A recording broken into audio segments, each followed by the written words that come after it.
It's a bit of a follow-up from my last video, which I didn't really get to the real point of the issue with being spread so thin and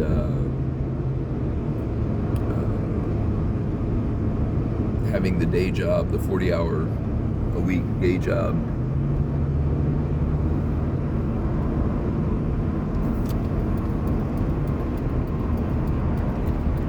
Which, as I said in the other video, is a net positive, but it's the negative is the damn 40 hours, which, you know, you pick up one end of the stick, you pick up the other end of the stick. But the proportion there is also the proportion of benefit in that equation with the day job. I mentioned that I gross about $2,000 out of the $14,000 or so that I you go through in a month. But the other part of that is that fully half of that is taken up by taxes and benefits. So basically, I mean, you know, and this is the entrepreneurial mantra. I mean, I'm working 40 hours a week, doing essentially drudgery. I mean, it's nothing. It's not like it's meaningful contribution to society. I mean, it's an okay job, but it's just a job. But it's I'm working 40 hours a week for $1,000 a month, for like $250 net per week, which is just kind of absurd, throwing around 100-pound bags of cement and stuff. So, but that's the way the system is set up. In order to offset that, I would have to make 40% more to have the same standard of healthcare benefits and other benefits that I have at this basic job. So, I mean, for rough numbers, if I want to leave this job, I have to offset that by that $2,000 by $3,000. And my take-home pay after benefits and stuff would be the same. So I'd still, I mean, I'd basically be paying $1,500 or more for health insurance and benefits without this job. Anyway, all that being said, the reason that that it's still a positive is I had been, and I'm not going to be able to make this point before I get to work. I don't think I'll have to follow up, but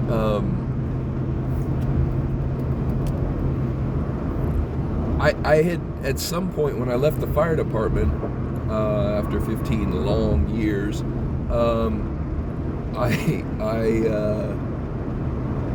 I sort of subscribed subconsciously to this idea that you know, make your vacation your vocation, and you should be able to well, the long and the short, like, to cut to the chase on that, there is a subconscious program at work in society to monetize and commodify your passion, your what makes you human, which is fucking absurd on a lot of levels that you know, hopefully I'll follow up on at some point. But but that's what's really going on when you say, oh, you're an artist, you should be able to make a living at it. Well, okay, and there are people who I mean, it's a nice fantasy, but where the rubber meets the road, what that means is if you're counting on your art to feed you, or to feed your children, more importantly, or more dramatically at least, then you are in a compromised position, and you need to recognize that it is as much, if not more, of a compromise of what makes you human to put yourself in a position where you are dependent on your reputation, which you cannot manage. I mean, not in any, you can't control it in any case. You can control your character, you can't control your reputation. And to put yourself in a position where your family is dependent on things like your reputation for your basic sustenance is a dangerous position. There are people who I'm talking about artists now. There are people who are able to just do what they do, whatever it is they do, and have people pay them for it. And God love them. I think that's amazing. I have no idea how that would ever really happen, though, if what your art is about is actually meaningful.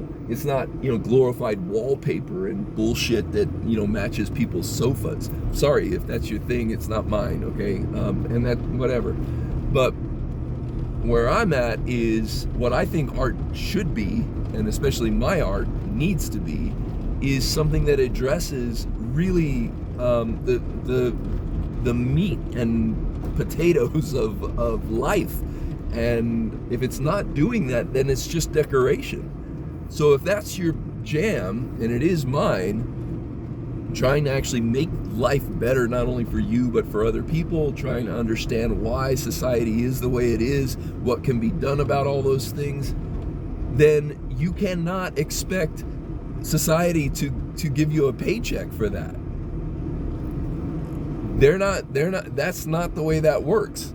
So the little epiphany that I had recently in terms of getting this job and remembering, I don't have to make my money to feed my family on my art. I can just do whatever I need to do. And so that's not, the longer term goal is not to have a day job like this, but it is to find a day job of some sort that will afford me